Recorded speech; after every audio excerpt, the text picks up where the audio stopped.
You're watching South Asia Newsline, and here are the top stories we are tracking for you on Wednesday, the 7th of May. India strikes terror hideouts in Pakistan over Pahalgam attack. Pakistan says will respond to India's midnight strikes at their own choice. And Bangladesh's ailing former Premier Khaleda Zia returns home.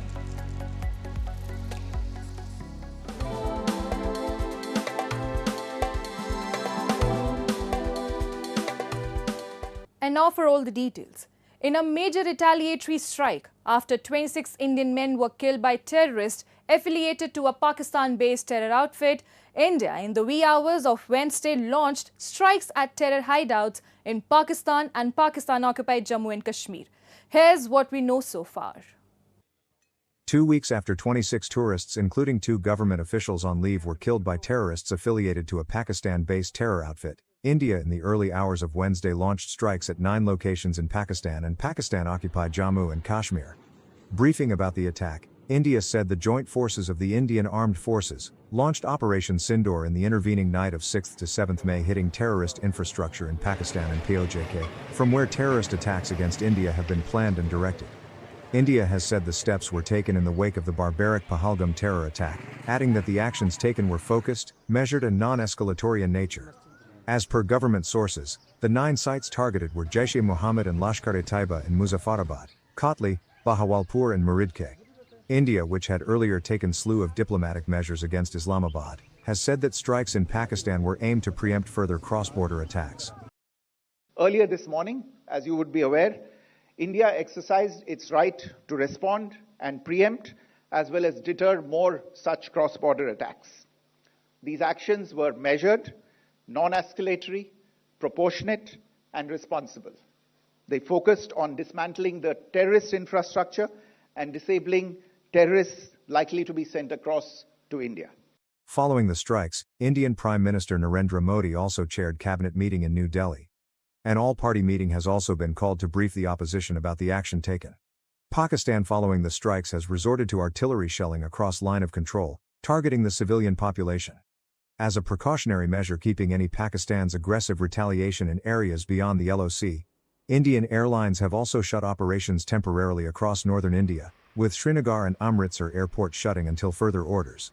The government action has been welcomed by the families of victims of the Pahalgam terror attack.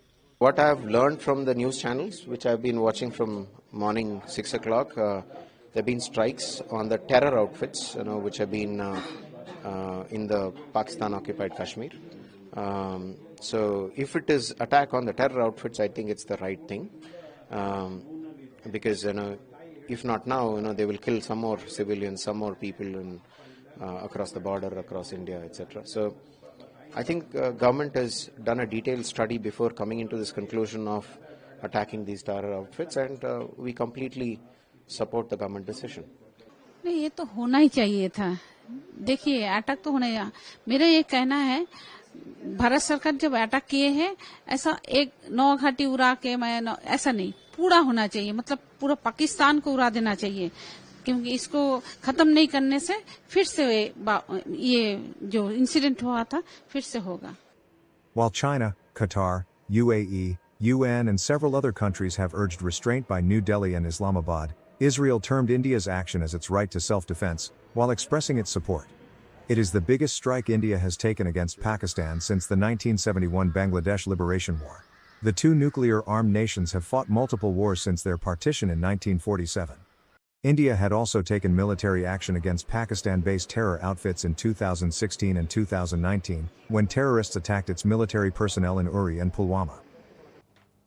Meanwhile, Pakistani citizens and residents of POJK recounted the chaos of India's overnight strike on terror hubs. Islamabad has said it will respond to strikes at their own choice. We have a report. Pakistani citizens recounted on Wednesday the chaos and terror moments after overnight Indian airstrikes targeted 9 terror hideouts in the region. India attacked hideouts in Pakistan and Pakistan-occupied Jammu and Kashmir in the wee hours of Wednesday, and Pakistan claimed it had shot down 5 Indian fighter jets in the worst fighting in more than 2 decades between the nuclear-armed enemies. रात को 12:45 का time था, तो हम सोए हुए थे। एक ड्रोन आया और सीधा वो उसकी थोड़ी सी हाइट ऊपर थी। उसके बाद 3 ड्रोन आए हैं, वो तीनों का ताकुब मस्जिद थी, उन्होंने मस्जिद पर हमला किया, जिससे मस्जिद का सेन, मस्जिद के आगे एडमिनिस्ट्रेटिव ऑफिस और उसके आगे मस्जिद की छत वो सारी तबाह हो गई थी। और एक अफराद था, वो अपनी ड्यूटी पे छत पे बैठा हुआ था, वो इसके शहीद हो गया। On the other hand, some said India will pay a huge price following the cross-border strikes. Pakistan has said that it will respond to India strikes at time, place and means of our own choice. ये कहते हैं कि जो India काफ़ी दिनों से कह रहे थे हमने हमला करना है, उन्होंने कल रात को जो एक बुज़दिलाना इक़दाम उठाया पाकिस्तान की गयूर अवाम के ख़िलाफ़, हम इसकी सख्त मज़म्मत करते हैं और अपनी पाक फ़ौज के शाना बशाना खड़े हैं। जब तक हमारी जान की लहू की ज़रूरत पड़ेगी हम हाजिर हैं और इंशाअल्लाह इनको इसकी बहुत बड़ी कीमत चुकाना पड़ेगी इंडिया को। आप देख लेना आने वाले वक्त में हम अपनी पाक फ़ौज के साथ इनको ऐसा भरपूर जवाब देंगे, ये मुद्दों तो याद रखेंगे और आइंदा कभी ऐसी हरकत करने की सोचेंगे भी नहीं, इंशाअल्लाह अज़ीज़। Islamabad called Wednesday's assault a blatant act of war and said it had informed the UN Security Council that Pakistan reserved the right to respond appropriately to Indian aggression. Moving on. Britain and India clinched a long-awaited free trade pact on Tuesday after tariff turmoil sparked by US President Donald Trump forced the two sides to hasten efforts to increase their trade in whiskey, cars and food. The deal between the world's 5th and 6th largest economies has been concluded after 3 years of stop-start negotiations and aims to increase bilateral trade by a further $34 billion by 2040. The deal, which will lower tariffs on goods, allow British firms to compete for Indian contracts and Indian workers to more easily work in Britain and is significant for both economies. It also represents Britain's most significant trade deal since it left the EU in 2020, though the projected boost to British economic output from the deal of £4.8 billion a year by 2040 is small compared to the country's gross domestic product of £2.6 trillion in 2024. The Indian Prime Minister Narendra Modi called the trade agreement signed with Britain historic for India. आज भारत के लिए एक ऐतिहासिक दिन है। कुछ देर पहले, मैं यहां आने से पूर्व ही मेरी ब्रिटेन के प्रधानमंत्री जी से बात हुई है और मुझे ये खुशी है कि India UK free trade agreement अब फाइनल हो चुका है। Moving on. Former Afghan President Hamid Karzai has strongly criticized Pakistan for naming its missiles after historic Afghanistan rulers, while reportedly mistreating Afghan refugees. His remarks followed Pakistan's recent missile test involving Abdali, adding to earlier missiles named Ghaznavi and Khori. In a post on X, Karzai questioned the symbolism of using Afghan names for weapons while Afghan refugees in Pakistan face harassment, deportation and rights violations. Amid rising tensions, Pakistan has deported thousands of Afghans under a crackdown on undocumented migrants. Reports of violence, evictions and property loss have sparked criticism from rights groups like Amnesty International, calling for a humane approach. Karzai's statement underscores the need for genuine regional cooperation grounded in dignity and mutual respect. And ailing former Prime Minister Khaleda Zia returned to Bangladesh on Tuesday after 4 months of medical treatment in London, drawing large crowds of flag-waving supporters and reigniting the opposition's call for national elections. Hundreds of supporters gathered and were seen running along with her convoy as they showed support to the former Prime Minister. Khaleda's return adds fresh momentum to BNP's demand for elections by December. The country has been under an interim government led by Nobel laureate Muhammad Yunus since Sheikh Hasina was removed as Prime Minister and fled to India in August following deadly protest.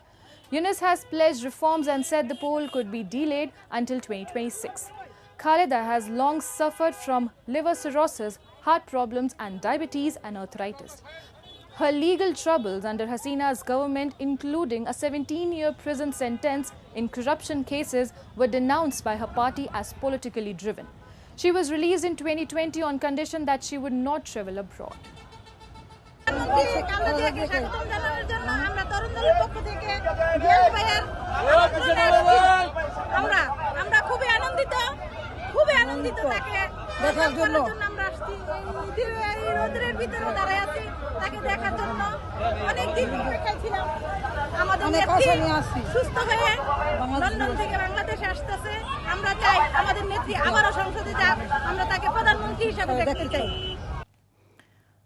Moving on. Sri Lankan President Anurakumara Dissanayke's National People's Power has emerged as the dominant force in the local government elections held on Tuesday, winning 3,294 seats across the country. The results mark a dramatic shift in voter sentiment as NPP garnered nearly 46% of the vote, capturing 9 out of 19 seats, while the main opposition SJB obtained 28% and won 5 seats. The Rajapaksa's line SLPP received 16% of the votes, securing 3 seats. 2 other parties each won 1 seat.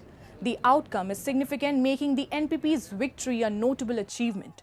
The local elections, which had been postponed in 2023 due to the island nation's economic crisis, were held across 339 local councils. That's all in tonight's edition. We will see you same time tomorrow. Till then, good night.